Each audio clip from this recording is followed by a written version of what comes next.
मेरा गेट में रैंक लाना एम नहीं था। मेरा एम ये है कि मेरे को जो सब्जेक्ट्स एक्चुअली जो गेट में आते हैं उनको मुझे बहुत अच्छे से पढ़ना है। अगर आप किसी और चीज़ में टाइम डिवोट करते हो तो एक्चुअली आप है ना अपने माइंड को दो जगह स्विच कर रहे हो, और जिस दिन आपने अपने माइंड को दो जगह स्विच किया तो आपका सबकॉन्शियस माइंड में जो चीज़ें चलती हैं वो भी आप अच्छे से नहीं सोच पाओगे। Hi guys, my name is Kishan Mittal and I have secured an All India Rank 2 in GATE 2021 CSE। Currently मैं फाइनल ईयर में हूँ GSITS इंदौर में, और एक्चुअली मेरा होम टाउन ग्वालियर है। मैं ग्वालियर से बिलोंग करता हूँ, और अपने जेई देने के बाद मैं यहाँ पर GSITS इंदौर में इंदौर में शिफ्ट हो गया था for my BTech.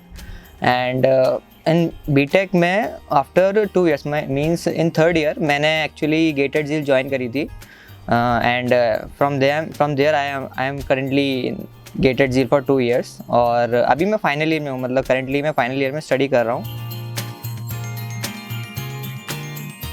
Actually get को है ना नॉर्मली बच्चे इस तरीके से देखते हैं कि है ना अगर हम गुड कॉलेज में हैं तो है ना हमको प्लेसमेंट ले लेना चाहिए, है ना। मीनिंग ये नहीं था कि है ना मुझे प्लेसमेंट चाहिए। मैंने गेट इसलिए किया क्योंकि गेट में जो सब्जेक्ट्स आते हैं, फिर गेट जिस पाथ में आपको ले जाता है वो बहुत इंपॉर्टेंट है। वो एक्चुअली रिसर्च के फील्ड में आपको ले जाता है, और अगर मैं प्लेसमेंट ले लेता तो है ना मैं रिसर्च नहीं कर सकता था।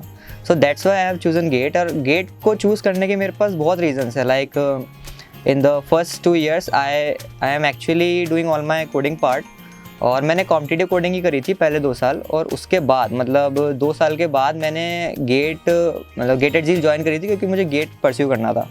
उसका रीज़न सिंपल सा ये है कि है ना जब मैं कोडिंग करता था, जैसे मैंने कोडिंग करी और मुझे लगता था कि ठीक है कोडिंग तो मैं कर ही रहा हूँ, बट जिस चीज़ के ऊपर मैं कोडिंग करता था, लाइक मैं कंपाइलर के ऊपर कोडिंग कर रहा हूँ, तो मैं देखता था कि कंपाइलर एरर्स डिटेक्ट कर रहा है, मेरे को कोडिंग में इतनी हेल्प कर रहा है, तो मेरा लॉजिक बिल्ड हो रहा है, मेरे प्रोग्राम्स बन रहे हैं, लेकिन जिसके ऊपर ये बन रहे हैं वो किसने बनाया या फिर वो बना कैसे है, इस चीज़ की मुझे हमेशा से है ना बहुत ज़्यादा मतलब इंटरेस्ट रहा है।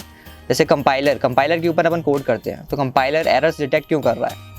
उसके बाद कई चीज़ें जैसे कंप्यूटर आर्किटेक्चर, कंप्यूटर में अपन देखते हैं कि है ना 2 GB रैम पर है ना वो चीज़ है ना कोई प्रोग्राम धीरे चल रहा है, और वही अगर अपन उसको 4 GB या मतलब 6 GB अपग्रेड कर दें तो वो गेम लैग नहीं कर रहा है, वो गेम एकदम स्मूथ चल रहा है। उसकी अपन हार्ड डिस्क को है ना बढ़ा देते हैं तो है ना वो चीज़ें है ना थोड़ी सी है ना स्मूथ होने लगती हैं। और भी कई चीज़ें रहती हैं, लाइक कैशे क्या होता है, ये सब चीज़ें क्या होती है, रजिस्टर्स क्या होते हैं। तो ये चीज़ें अपन सिर्फ कोडिंग करके कभी है ना इसको एक्वायर नहीं कर सकते इस नॉलेज को। और मुझे हमेशा से ऐसा लगता था कि अगर आप एक इंजीनियर हो तो आपको पूरी नॉलेज होनी चाहिए इन चीज़ों की। मतलब सिर्फ आप है ना ऊपर की चीज़ें करते हो कि सिर्फ आप कोडिंग कर लेते हो और ठीक है अच्छे खासे प्रोग्राम बना ही लेते हो और प्लेसमेंट भी हो जाता है, उससे आप अपनी लाइफ भी आराम से जी सकते हो। लेकिन मेरे को इंटरेस्ट हमेशा कोडिंग जिसके ऊपर होती है, मतलब जैसे कंपाइलर है, ऑपरेटिंग सिस्टम है, ये किस तरीके से इम्प्लीमेंट हो रहे हैं, ये मेरे को बहुत इंपॉर्टेंट लगता है। और इसलिए मैंने सोचा कि है ना मुझे गेट करना चाहिए, और फिर मैंने प्लेसमेंट्स पे कभी इतना ध्यान भी नहीं दिया। मानता हूँ कि मेरे कॉलेज में बहुत अच्छे प्लेसमेंट्स हैं, बट जब मेरा वो एम ही नहीं है तो जो मेरा एम नहीं है मैं उस पर कभी नहीं जाऊँगा। जो मेरा एम है मैं उसी पे फोकस करता हूँ। इट डज़ नॉट मैटर कि है ना चीज़ें कितनी मेरे लिए फेवरेबल हैं, मेरे को जो अच्छा लगता है मैं हमेशा वही करता हूँ, और इसलिए मैंने गेट चूज़ कर लिया। वैसे आपको पता है कि थर्ड ईयर में मैंने गेटेड झील ज्वाइन किया था, तो गेटेड झील को एक्सपीरियंस कैसा रहा था? एक्सपीरियंस तो बहुत ही अच्छा है। एक्चुअली गेटेड झील बहुत अच्छी कोचिंग इसलिए भी है क्योंकि अगर आप देखोगे तो गेटेड झील हमेशा बहुत अच्छे रिजल्ट्स प्रोड्यूस करती है ना। आप देख सकते हो कि है ना ऑल इंडिया 100 रैंक के अंदर काफ़ी सारे बच्चे रहते हैं हमारे यहाँ से। और फिर है ना इवन अगर आप ऑफलाइन कोचिंग में अगर आप कभी आओगे तो आपको दिखेगा कि चीज़ें बहुत ज़्यादा अच्छी हैं यहाँ पर। जो एक्सपोजर है, ऐसा भी हो सकता है गेट में वैसे बिना कोचिंग के भी निकाल ही लेता, बट प्रॉब्लम उसकी नहीं है। प्रॉब्लम ये है कि एक और एनवायरनमेंट चाहिए होता है आपको, और एनवायरनमेंट अगर आप इंदौर में हो तो आपको एनवायरनमेंट सबसे अच्छा कहाँ मिल सकता है? आई थिंक गेटेड झील से अच्छा एनवायरनमेंट नहीं मिल सकता। मैंने अपने मतलब काफ़ी सीनियर से पूछा था थर्ड ईयर में कि मुझे कौन सी कोचिंग ज्वाइन करनी चाहिए, या फिर नेट पे भी देखा, और फिर मैंने ये देखा कि है ना झील is one of the best coaching.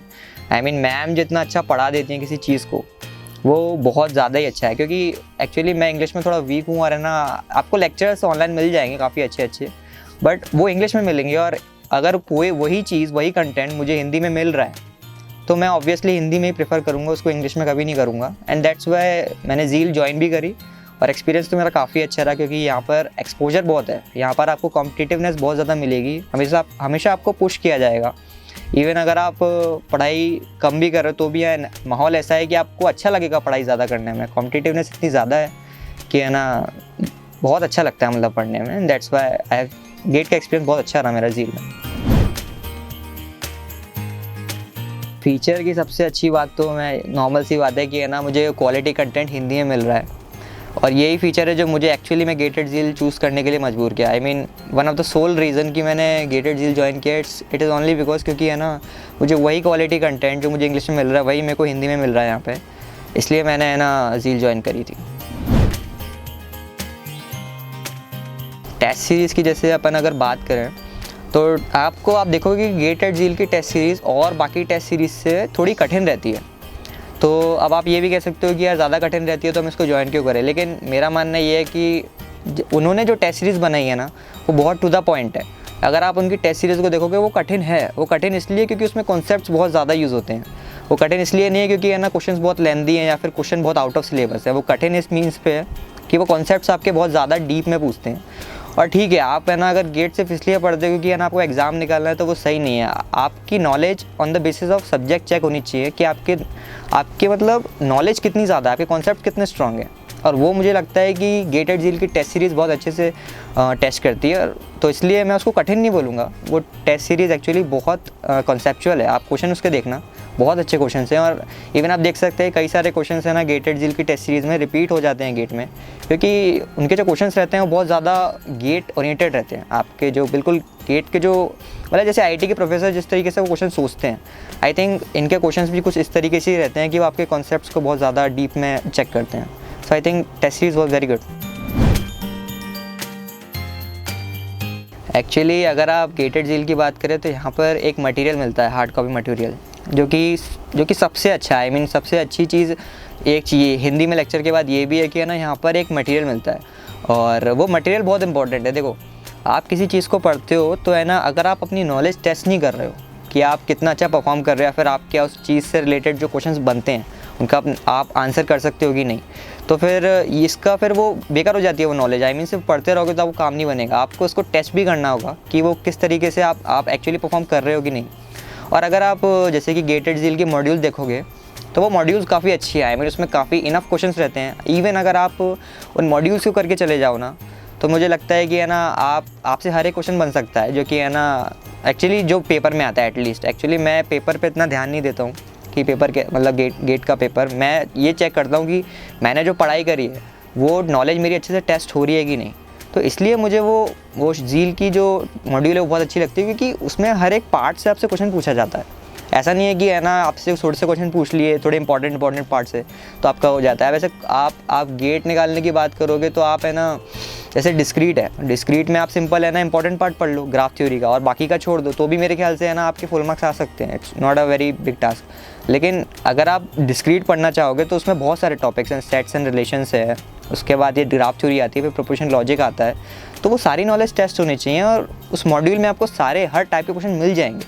तो अगर आपने वो मॉड्यूल कर ली तो मुझे लगता है कि इसका मतलब ये है कि आप उस चैप्टर को बहुत अच्छे से समझ चुके हो।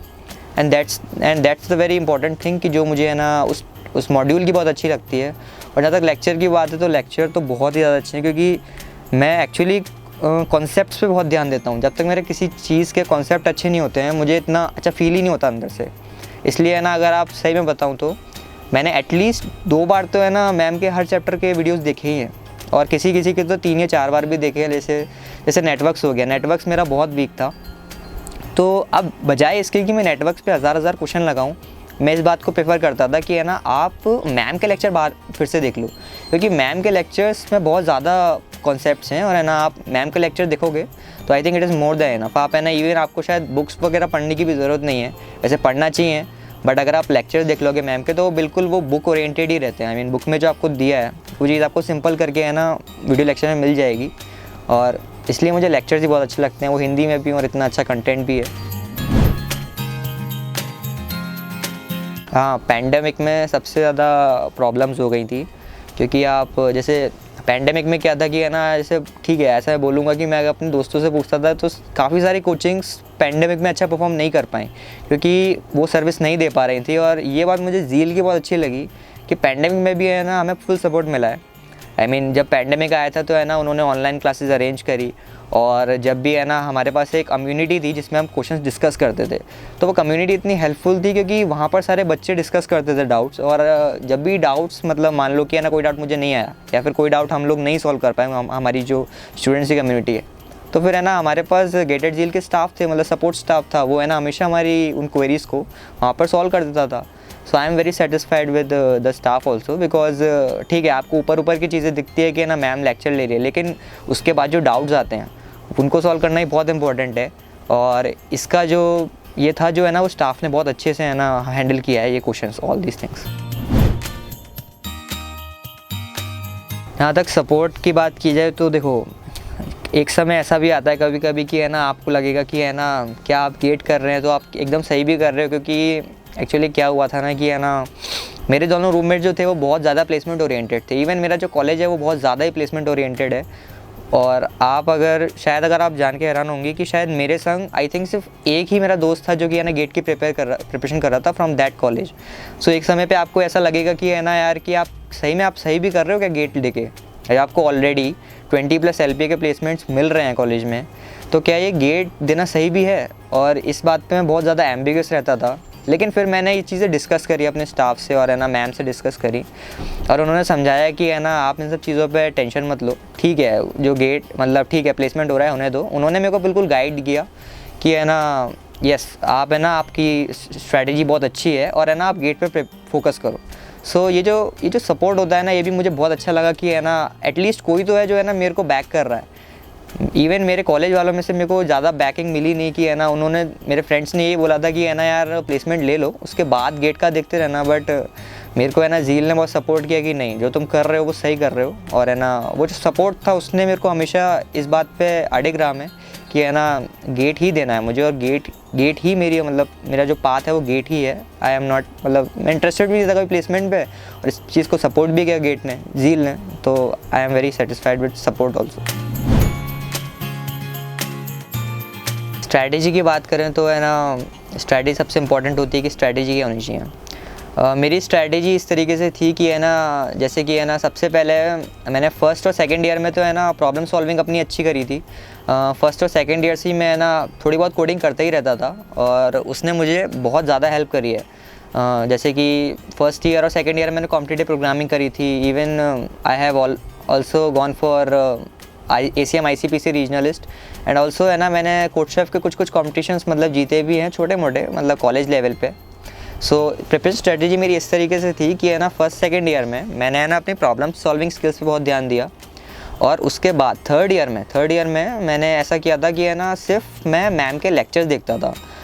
जैसे कि है ना हमारा जो कॉलेज रहता था वो रहता था अराउंड 5 बजे तक कॉलेज रहता था, और उसके बाद हमारी मैम की क्लासेस रहती थी। तो थर्ड ईयर में मैंने सिर्फ इतना किया कि जो मेरे सब्जेक्ट्स हैं उनका मैंने बेस बहुत स्ट्रॉन्ग कर लिया। जितना भी जैसे कि बाकी के जो 2 घंटे मेरे को मिलते थे उसमें मैंने फ़िक्स कर लिया कि मुझे है ना अपने लेक्चर्स देखने हैं मैम के, और कोचिंग जाके मैं लेक्चर देख लेता था। तो लेक्चर देखने के बाद जैसे लेक्चर अपन ने देखे 6 to 8 है ना, तो 6 to 8 के बाद है ना सिंपली मैं घर जाता था और सिंपली कोडिंग करता था। मतलब थर्ड ईयर में सिंपली मैंने अपना एक बेस तैयार कर लिया कि जो सब्जेक्ट्स हैं उनको मैंने बहुत अच्छे से पढ़ लिया और है ना सारा बेस क्लियर कर लिया। थर्ड ईयर के बाद जब आखिरी के मेरे पास 7 to 8 मंथ्स बचे थे, तो है ना जब 7 to 8 मंथ्स में मैंने जैसे कि जो क्वेश्चंस मेरे रह गए थे, मेरा बेस तो पूरा क्लियर हो गया था, एंड उसके बाद 7 to 8 मंथ्स से मैंने जितने भी क्वेश्चंस होते हैं वो क्वेश्चंस मैंने लगाए, और मैंने अपनी अंडरस्टैंडिंग अच्छी से करी।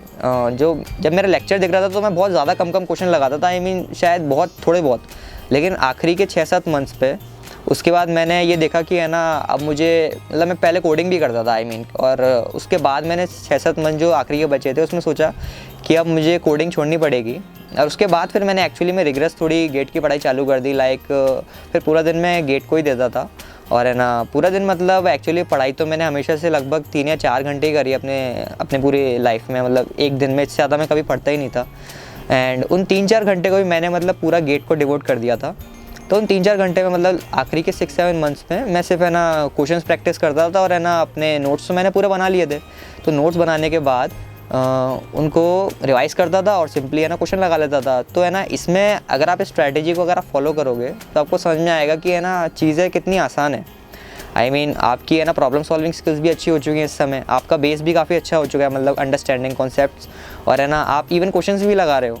और ये काम है ना आपको ज़्यादा आपको टाइम नहीं देना पड़ेगा। आई मीन अगर आप ये सोचते हो कि है ना इस चीज़ के लिए मुझे दिन के 10 से 12 घंटे देने पड़ेंगे, तो नहीं, it only requires like 3 to 4 hours per day. But है ना यहाँ पर सबसे जो इम्पोर्टेंट चीज़ है वो कंसिस्टेंसी है।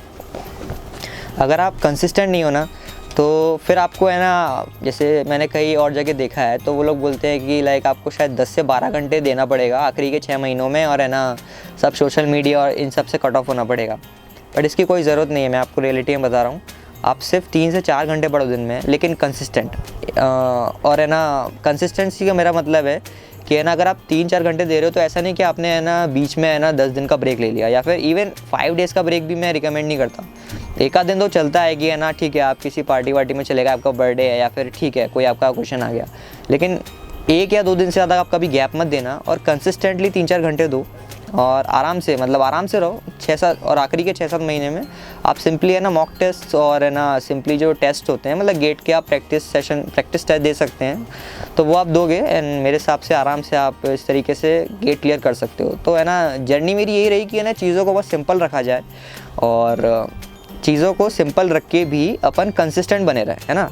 और 3-4 घंटे भी जो मैंने बोला है वो ऐसा नहीं कि है ना आप 3-4 घंटे एकदम से स्प्रिंट लगा रहे हो। 3-4 घंटे मतलब 1 घंटा आपने सुबह पढ़ लिया, फिर आपने बहुत सारा 4-5 घंटा गैप दे दिया, फिर आपने 2 घंटे पढ़ लिए, और फिर आपने है ना आराम से, और फिर रात में है ना 1 घंटा पढ़ के अपन सो गए। तो है ना इस तरीके से जर्नी रही है मेरी। और सबसे इम्पॉर्टेंट चीज़ यहाँ पर ये है कि कभी भी कंस्ट्रेंट ले लिया मैंने, जैसे कि मेरा ऐसा कभी भी नहीं था कि है ना मेरे को इतने बजे सोना है और इतने बजे है ना मुझे उठना है। अगर वैसे नॉर्मली अगर आप मैं बताऊँ तो है ना मैं मतलब रात के 4 बजे या 5 बजे सोता था, और अराउंड 1 या 12 बजे उठता था। मतलब ये समझ लीजिए कि हर दिन मैंने 8 या 9 घंटे नींद ली है, और मतलब मेरी मर्ज़ी, मतलब क्योंकि 4-5 बजे सोता था मैं, क्योंकि मुझे 4-5 बजे नींद आती थी, और 4-5 बजे ही है ना मेरे को ऐसा लगता था कि हाँ अब है ना काफ़ी हो गया है, अब है ना मुझे सो जाना चाहिए। क्योंकि होता ऐसा था कि जहाँ पर मैं रहता था, जैसे कोविड की सिचुएशन थी, उस समय ऐसा होता था कि सुबह हर कोई अपने घर पे रहता था, तो शोर बहुत होता था, इसलिए मैं रात में पढ़ाई करता था थोड़ा, मतलब रात में जो 12 से 4 का जो मेरा टाइम था उस पर मैं ज़्यादा फोकस करता था। But again I am saying कि है ना it completely depends on you, कि अगर आपको लगता है कि है ना मुझे जल्दी सो जाना चाहिए, जल्दी सो, किसी और की बात मत मानो। मुझे लगता था कि मुझे 5 बजे सोना चाहिए, तो मैं 5 बजे सोता था, कभी कभी शायद 12 बजे भी सो जाता था, वो तो मेरे ऊपर है जो मुझे लगता था। और उसके बाद जो सही लगे, मतलब जितने समय आपको सुबह नहीं पढ़ना आप शाम को पढ़ लो, ऐसा नहीं कि रोज़ मैं सुबह पढ़ रहा हूँ। अगर मुझे ऐसा लगता था कि है ना आज सुबह नहीं पढ़ना तो शाम को पढ़ लो।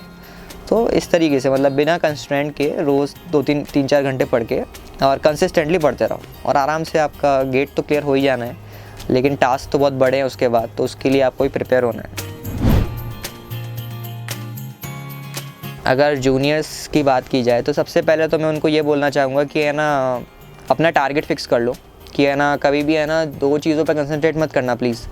मैं हमेशा है ना हर किसी को यही बोलता हूँ कि है ना आप कभी भी 2 चीज़ों पर कंसंट्रेट मत करना। हो सकता है कि आप दोनों में अच्छा परफॉर्म कर लो, but it's not a very profitable things, because आपको लगेगा कि है ना मेरा शायद, ऐसे लोग क्या करते हैं कि प्लेसमेंट भी लेते हैं और है ना उस पर भी जाते हैं, क्या बोलते हैं गेट भी कर लेंगे। उनको ऐसा लगता है कि गेट हम एज अ बैकअप ऑप्शन रख लेते हैं, लेकिन ये चीज़ सही नहीं है। क्योंकि है ना अगर आपका दोनों चीज़ भी आपकी सही निकल गई ना, तो भी हमेशा आपको ऐसे ही लगेगा कि यार ना आपने एक जगह तो अपनी मेहनत बर्बाद कर दी ना, अगर आप वो मेहनत भी किसी एक चीज़ में लगा देते तो शायद आपको और भी अच्छा हो सकता था। इवन मैं कह सकता हूँ कि इवन मेरी ऑल इंडिया रैंक 2 है तो भी है ना, और इवन ऐसा भी हो सकता था मैं प्लेसमेंट ले भी लेता तो भी शायद मेरी रैंक इतनी ही आती। बट मेरे को दुख इस बात का होता है कि है ना मैं और अच्छे कॉन्सेप्ट्स नहीं बिल्ड कर पाया। गेट निकालना मेरा गेट में रैंक लाना एम नहीं था। मेरा एम ये है कि मेरे को जो सब्जेक्ट्स एक्चुअली जो गेट में आते हैं उनको मुझे बहुत अच्छे से पढ़ना है। सो अगर आप किसी और चीज़ में टाइम डिवोट करते हो तो एक्चुअली आप है ना अपने माइंड को 2 जगह स्विच कर रहे हो, और जिस दिन आपने अपने माइंड को 2 जगह स्विच किया तो आपका सबकॉन्शियस माइंड में जो चीज़ें चलती हैं वो भी आप अच्छे से नहीं सोच पाओगे। क्योंकि मैं बोलता ये हूँ कि मैं 2-3 घंटे ही पढ़ता हूँ दिन में, लेकिन चीज़ें मेरे सबकॉन्शियस माइंड में हमेशा चलती रहती हैं। कि जब भी मैं कहीं पे ऐसे वॉक भी कर रहा हूँ या नॉर्मली रोम अराउंड कर रहा हूँ तो भी मेरे दिमाग में चीज़ें चल रही हैं कि है ना एक्चुअली ये चीज़ें ऐसी भी हो सकती है, वैसे भी हो सकती थी। ये चीज़ें सबकॉन्शियस में चलती हैं, इवन सोच भी नहीं रहा तो भी वो चीज़ें है ना अपने माइंड में है ना रिफ्लेक्ट होती जाती हैं। तो वो आप है ना इस चीज़ को सोचते हुए मैं ये कहना चाहता हूँ कि प्लीज़ 2 चीज़ों पर फोकस मत करना, हमेशा एक ही चीज़ पर फोकस करना। और ट्राई टू, अब ये नहीं है कि है ना गेट में है ना, गेट से है ना आपको है ना इतनी चीज़ें मिल जाती है तो आपने गेट ले लिया। आप पहले एक बार डिसाइड कर लो कि क्या आपको सही में गेट चाहिए कि नहीं। अगर आपको गेट के लिए आप एक्चुअली में तैयार हो तो अभी आप गेट की प्रिपरेशन करना है, या फिर आप प्लेसमेंट ले लो। जैसे मेरे दोनों रूममेट्स हैं, उन दोनों मेरे रूममेट्स ने कभी भी है ना किसी और चीज़ से फोकस नहीं किया। उनका हमेशा से था कि हमें प्लेसमेंट लेना है और सिंपली सेटल हो जाना है, और वो अच्छी खासी कंपनी में सेटल्ड है। मतलब दोनों 20 LPA की प्लेसमेंट से अपने बढ़िया कंपनी में सेटल्ड है और बढ़िया अपनी लाइफ एंजॉय कर रहे हैं। और मैंने उनका कभी लोड भी नहीं लिया। ऐसा नहीं है कि उन्होंने 20 LPA का प्लेसमेंट ले लिया तो मैं मतलब उससे कुछ है ना अपने माइंड से डाइवर्ट हो जाऊँ कि है ना अब मुझे ऐसा लगे कि यार मैं भी ले लेता हूँ प्लेसमेंट। तो हम तीनों का ऐसा ही था हमेशा से कि है ना एक चीज़ पे फोकस करना है सिंपली। मैंने गेट पे फोकस किया, उन्होंने दोनों को प्लेसमेंट फोकस किया। इवन उन्होंने अपना टारगेट अचीव कर लिया और मैंने भी टारगेट अचीव कर लिया। सो ये क्यों हुआ? ये हुआ इसलिए क्योंकि है ना कभी अपने माइंड मतलब अपने टारगेट से डाइवर्ट नहीं हुए। जो हमेशा मैंने सोचा है मैंने उसी पर फोकस किया है। और होता है, ऐसा होता है, आपको लगेगा कि है ना यार मतलब फैमिली से प्रेशर आ रहा है और दोस्तों से प्रेशर आ रहा है कि यार उनका प्लेसमेंट हो गया मेरा नहीं हुआ। तो वो ठीक है, हर किसी की लाइफ अलग होती है। आप है ना ऐसे दूसरों को कंपेयर नहीं कर सकते। उनका प्लेसमेंट हो गया तो ठीक है ना, उनका एम है प्लेसमेंट। अगर मेरा एम गेट है तो मेरा प्लेसमेंट हो गया भी मेरे को कौन सी खुशी मिल जानी थी। सो इसलिए आप किसी एक चीज़ पे फोकस करो, पहली बात तो ये। और उसके बाद कभी भी स्प्रिंट मत लगाना। मतलब ऐसा नहीं कि आप ये सोचो कि है ना मैं आखिरी के 4-5 महीने में है ना मेहनत कर लेता हूँ, और हो जाता है 4-5 महीने में भी है ना आराम से गेट निकाल सकते हो। कुछ बच्चे होते हैं जो बहुत ज़्यादा ब्राइट रहते हैं और 4-5 महीने गेट निकालने के लिए तो इनफ है। बट मैं उसको इसलिए है ना रिकमेंड नहीं करता कभी, क्योंकि 4-5 महीने में आप सिर्फ गेट निकाल सकते हो। गेट के जो सब्जेक्ट्स हैं उनको आप कभी समझ नहीं सकते। उसके अंदर जो डेप्थ होती है उसको आप कभी नहीं समझ पाओगे। गेट को निकालना इतना आसान मतलब इतना कठिन नहीं है। आप सिंपली है ना जो प्रीवियस ईयर पेपर्स हैं उनके आप पैटर्न देख सकते हो, और है ना गेट के जो क्वेश्चंस रहते हैं वो एक्चुअली कुछ स्पेसिफिक टॉपिक्स पे ही बेस्ड रहते हैं। जैसे आप अगर डिस्क्रीट की बात करोगे तो मेजॉरिटी ऑफ क्वेश्चंस ग्राफ या फिर प्रीपोजिशन लॉजिक से आते हैं। तो इसका मतलब ये नहीं कि आपने सिर्फ वो टॉपिक पढ़ लिया और बाकी छोड़ दिया, क्योंकि मार्क्स तो तब भी आ जाएंगे आप वो 2 टॉपिक पढ़ेंगे।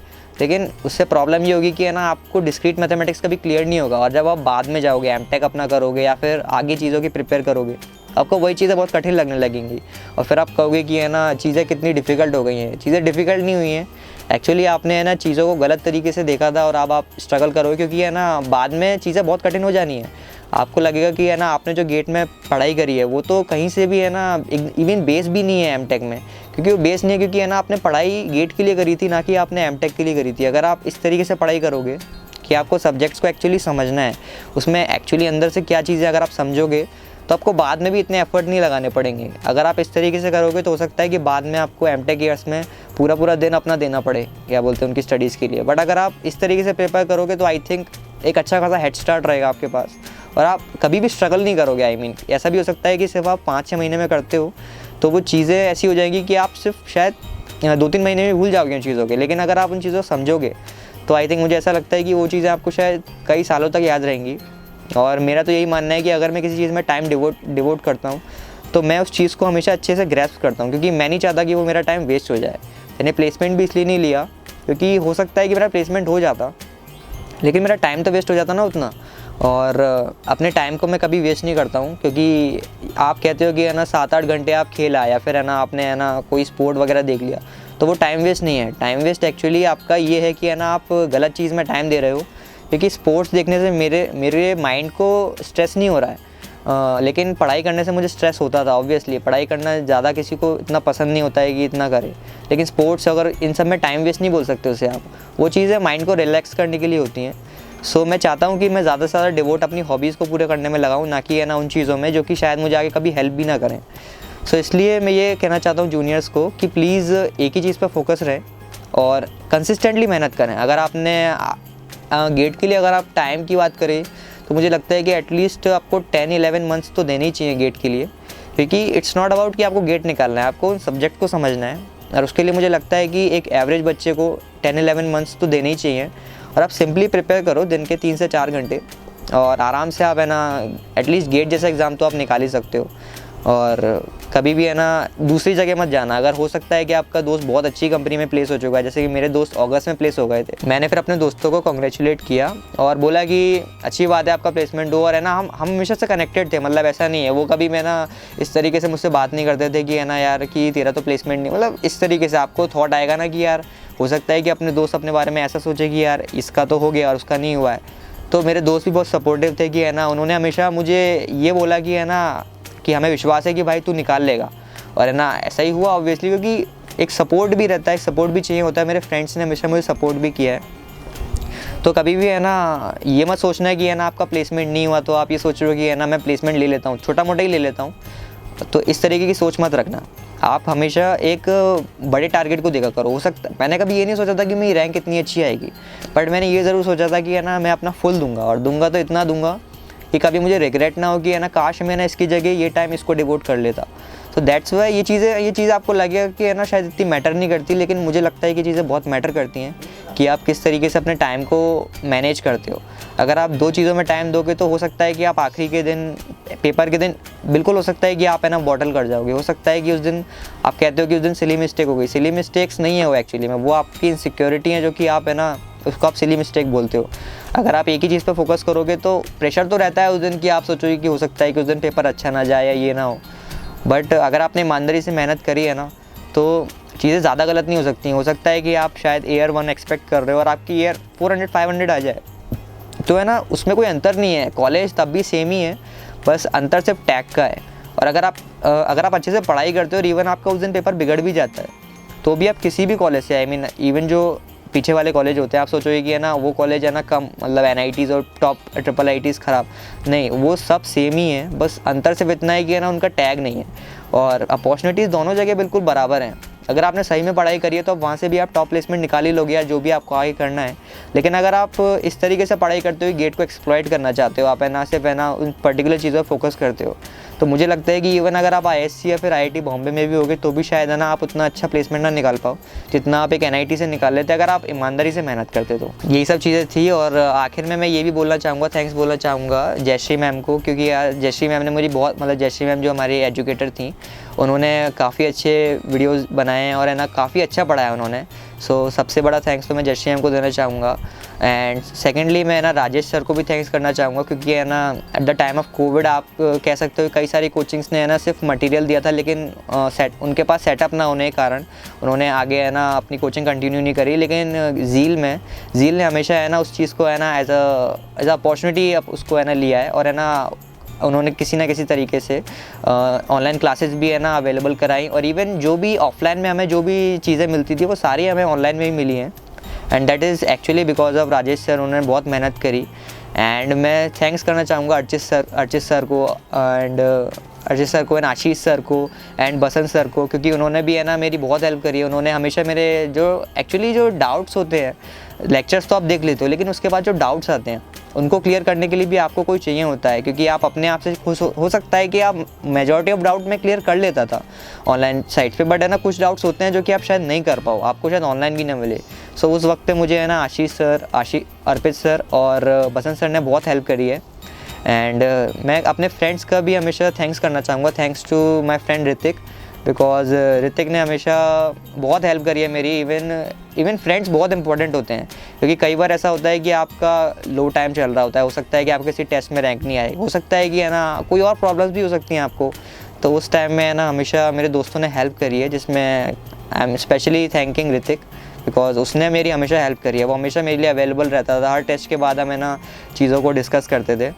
और and thanks to all my friends also, क्योंकि है ना जो मेरे फ्रेंड्स थे, जो मेरे गेट वाले फ्रेंड्स नहीं थे, जो मेरे नॉर्मल फ्रेंड्स थे, जिनसे मैं गेट की बातें तो नहीं करता था, नॉर्मल बातें ही करता था, बट उन्होंने भी मेरी बहुत ज़्यादा इमोशनल सपोर्ट किया है। क्योंकि एक समय था जब मुझे एक्चुअली में लगने लगा था कि है ना क्या मैं सही कर रहा हूँ, कि मेरे सारे फ्रेंड्स का प्लेसमेंट हो गया है, लेकिन उन्होंने मुझे हमेशा बोला कि है ना किशन तू जो कर रहा है वो बिल्कुल सही कर रहा है, तुझे है ना दूसरों के बारे में सोचने की ज़रूरत नहीं है। और उन्होंने हमेशा मुझे विश्वास दिलाया कि है ना कि तेरे अंदर इतना कैलिबर है कि तू है ना टॉप रैंक अचीव कर सकता है, और तुझे इन सब चीज़ों की सोचने की ज़रूरत नहीं है, तू जो कर रहा है वो बिल्कुल सही कर रहा है।